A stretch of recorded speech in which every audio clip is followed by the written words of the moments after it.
오늘 본문은 평생 동안 장애인으로 살던 사람이 갑자기 몸이 회복되어서 새로운 삶을 살았던 그 모습의 한 부분을 보고 있습니다. 특별히 베드로가 그의 오른손을 잡아 일으켰을 때에 그의 발바닥에서부터 복사뼈와 무릎까지 온몸에 힘이 솟아나기 시작했고, 그는 벌떡 일어나서 걷기 시작했습니다. 그리고 한두 바퀴 돌더니 풀쩍풀쩍 뛰기 시작하고, 그리고 성전 문 안으로 들어갑니다. 평생 처음 들어가는 곳이었고, 그곳에서 그는 찬송을 부르기 시작합니다. 거기서 찬송을 어떻게 불렀을까요? 흥얼거렸을까요? 아니면 입안에서 오물거렸을까요? 그는 큰 소리로 아마 찬송을 했을 겁니다. 자기의 목청껏 찬송을 하는 그 부분이 나옵니다. 하나님을 찬송하며 이런 얘기가 보니까 아마도 이분이 이제 정상적인 사람이 되었으니까 성전에 들어가서 기도할 수 있고 예배할 수 있고 함께 배울 수 있고 모든 것을 할 수 있는 완전한 삶이 바뀌었습니다. 자, 이 시대가 지금 기도 시간입니다. 오후 3시에 기도하기 위하여 수많은 사람들이 모였습니다.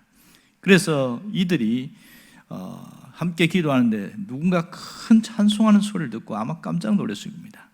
그런데 모두가 그 사람을 주목해서 바라봤더니 깜짝 놀란 것은, 아니 저 사람이 저 미문 앞에서 구걸하던 사람이 아니냐, 다 그런 생각을 갖고 쳐다보고 있는데, 또 하나의 의문점은 어떻게 해서 저 사람이 그럴 수 있었을까? 모든 사람의 궁금증이었습니다. 어떻게 해서 저렇게 정상적으로 펄쩍펄쩍 뛰고 소리를 지르고 그렇게 할까?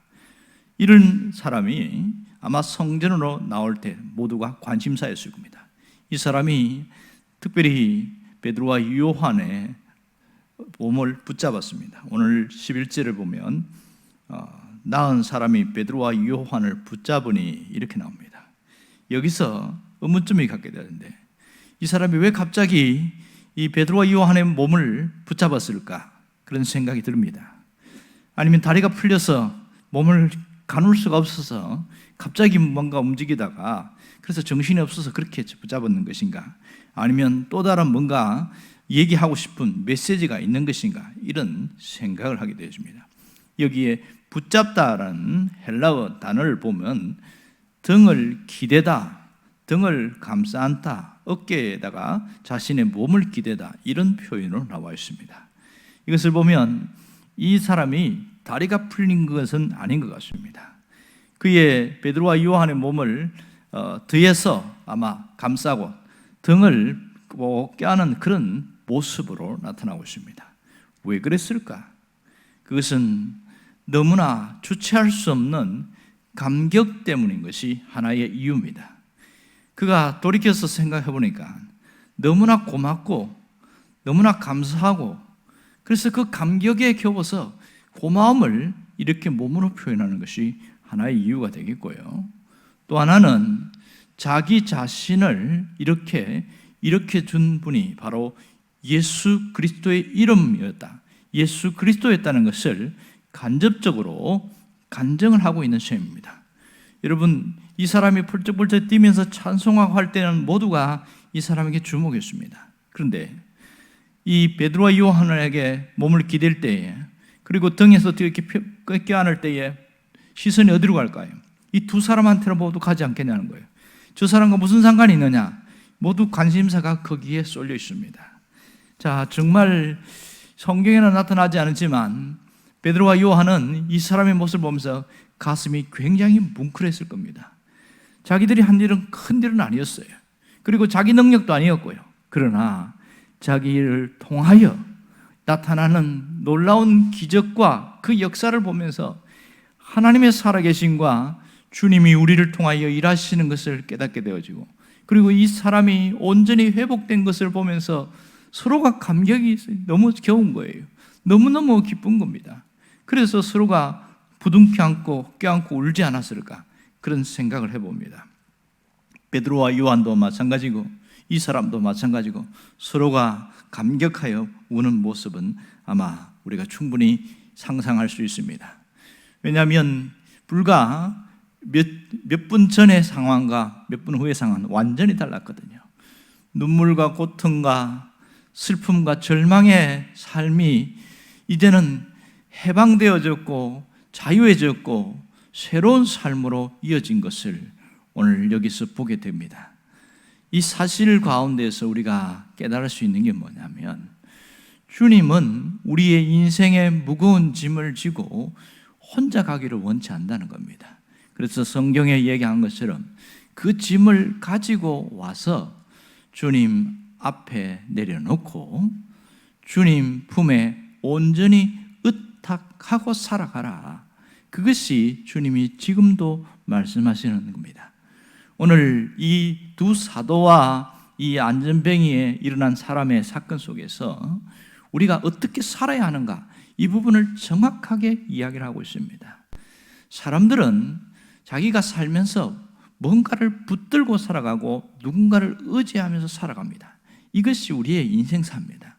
그런데 내가 붙들었던 그것이 때로는 내 삶의 질을 바꿔놓기도 하고, 누군가를 붙들고 갔던 그것이 내 삶의 결과를 바꿔놓기도 합니다.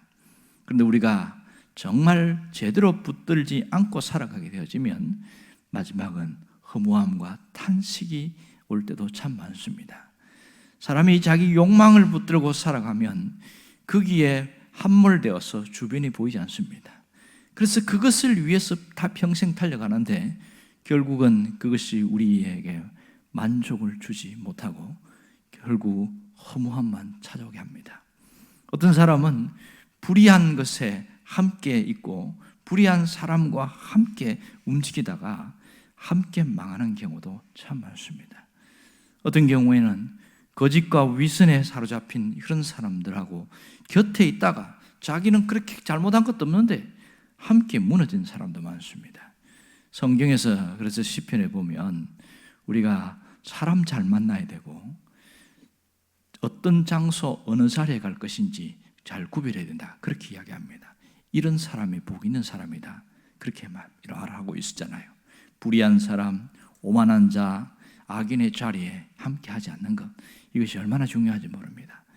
정말 제대로 신앙생활하는 사람들은 참된 진리와 예수 그리스도를 붙들고 살아갑니다. 인생이 변화된 사람들의 모습을 보면 결국 예수 그리스도를 붙들고 살아가더라고요. 그러면 세상적으로 볼 때는 참 미련스럽게 보입니다. 유별나게 보여요. 뭐 그렇게 믿을 필요가 뭐 있느냐, 이런 말들을 합니다. 그러나 이 사람의 삶의 마지막에는 인생이 가장 가치 있고 내 생에 가장 아름다운 인생을 살아갔다, 그렇게 고백하는 사람들이 굉장히 많습니다. 우리가 무엇을 붙들고 살아가는지 이 부분에 대한 점검이 필요합니다.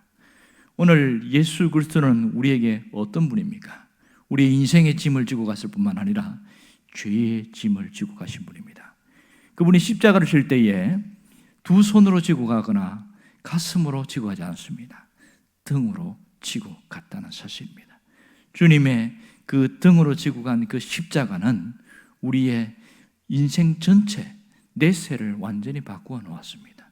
뿐만 아니라 현실 세계를 살아가면서 우리가 어떻게 살아가야 되는지를 정확하게 보여주고 있습니다. 두 가지가 우리에게는 반드시 있어야 됩니다. 하나는 끝까지 예수를 붙들고 살아가는 삶입니다. 예수를 붙들고 살아가는 삶에는 결코 후회나 실수가 주저함이 없이 생의 가치와 보람됨이 있습니다. 왜냐하면 그분과 함께 가는 것이 생명의 길이고 진리의 길이거든요. 그런데 우리가 이걸 모르느냐? 다 알고 있어요. 몰라서 못하는 게 아니에요. 알고 있는데도 안 되어서 힘든 경우가 굉장히 많습니다. 그것은 우리 눈앞에 있는 뭔가 다른 것에 눈이 돌아가기 때문에 그렇습니다.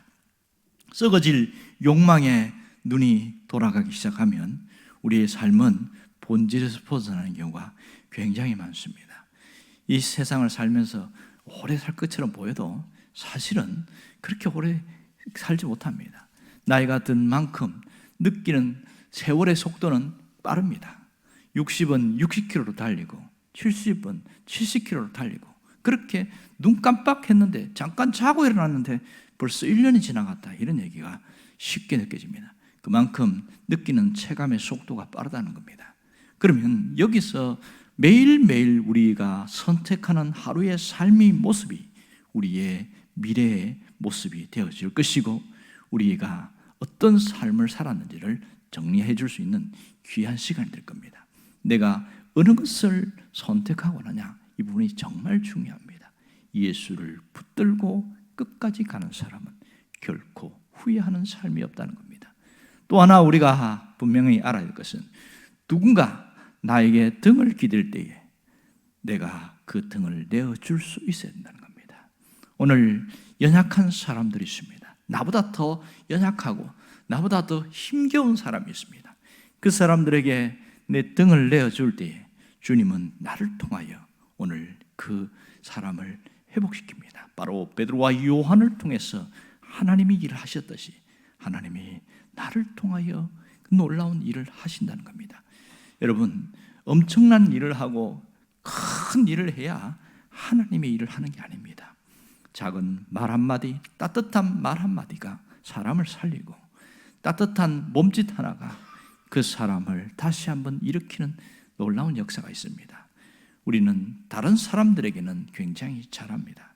그러나 가까운 가족들에게는 좀 냉정한 경우가 많습니다.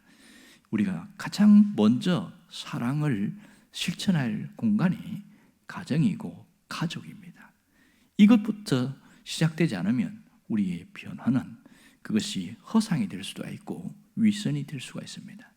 진정한 삶의 변화는 오늘 예수를 붙들고 나갔을 때에 내 생각이 달라지고 삶의 가치가 달라지고 보는 것이 달라지고 그리고 내 몸짓이 달라지는 것, 이것이 우리의 변화입니다. 오늘 우리가 어떻게 살아가는 게 중요하냐? 내가 내 힘으로 살려고 하지 말고 오늘 주님 앞에 무거운 짐을 내려놓고 주님이 주시는 힘으로 살아가려고 하는 그 믿음과 그 결단이 있어야 됩니다. 그래야 인생을 자유롭게 살아갈 수 있고, 내가 짊어지고 갈 십자가도 있고 짐도 있지만 그 짐을 즐겁게 지고 갈 수 있는 거예요. 오늘 21세기에 베드로처럼 되었으면 좋겠습니다. 내가 주님의 은혜를 붙들고 그리고 그 십자가 붙들고 나갔고, 그랬더니 누군가가 나와 함께 가는 사람이 있고 또 내가 누군가에게 등을 빌려줄 수 있는 그런 사람이 되어진다면 우리의 생은 정말 아름답고 가치 있는 삶을 살게 될 것을 믿습니다. 오늘 여러분들이 이렇게 베드로와 요한처럼 그렇게 새로운 삶이 펼쳐지기를 주의 이름으로 축원합니다. 기도하겠습니다.